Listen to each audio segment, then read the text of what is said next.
wasiirka arrimaha gudaha maamulka Hirshabelle ayaa si cad ugu dhawaaqay in aysan jirin gudoomiye ku-xigeen maaliyad ee loo sameeyay gobolka Hiiraan. Maxamed Cabdi Baadil ayaa warkan inooga soo diray magaalada Beledweyne.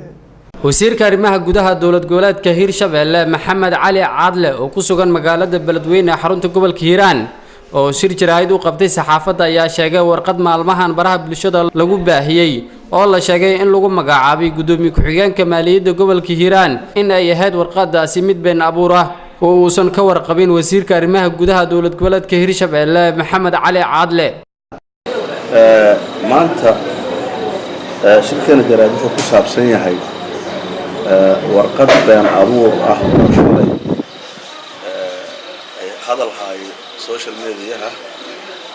iyo ma aragtay website meel kasta ku qorneed warqadaas oo ah warqad been abuur aan ahayn midaan ka warqabno aan ognahay xaqiiqatan waana markii labaad magaalada aan joogo laga sameeyo warqad noocaas oo lagu been abuurayo warqada tan qofkii fiiriya oo warqad yaqaana xafiis yaqaan wuxuu arki karaa warqada tan inaanay ahayn warqad jirta reference-ga meesha ku qoran qofka arka oo shaqada yaqaan oo xafiis yaqaan oo isla markii daqiiqada ay ugu shaqo dhufan karaa warqada tan inay tahay warqad been abuur ah. marka waxaan rabaa inaan idin sheego warqadan ilaa shalay la wada inay tahay been abuur ma ahan warqad aniga aan qoray numberka meesha ku qoran asagoo khaldan oo wax ka khaldan yihiin wuxuu ku magacaabay yahay duqa magaalada degmada Balcad oo lagu magacaabay waaye ayuu numberku qayb kamid ah ay wadataa ma aha numberkii oo kaamil ah iyadana waa khaldan oo protocol-keeda qofkii arkay uu ogaan karaa insha Allah ta'ala hadana kan meesha waxa ku cad 2022 in aan magacaabi doono markaas hadii la gaaro ayay noqon doontaa aad iyo aad ayaan uga xumahay in been abuur noocaas la sameeyo waxaad arki kartaa warqada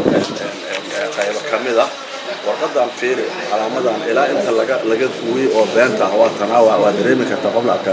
arkay doonto waa arki kartaa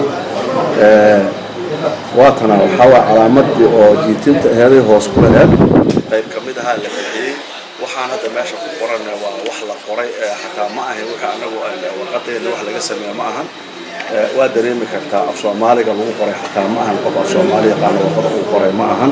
marka waxaan rabaa inaan sidaas u sheego ay ogaadaan ummadda Soomaaliyeed oo shalay beenta loo sheegay in ay khaas ula socdaan waxaan aad u qanacsanahay inaan hadda dhageysanayo codkii ninkii meesha ninka lagu soo qoray oo magacaan iska leh la yiraahdo Xuseen Ismaan min codkiisana hadda dhageysanayo. Maxamed Cabdi Baadil Somali Cable TV magaalada Beledweyne.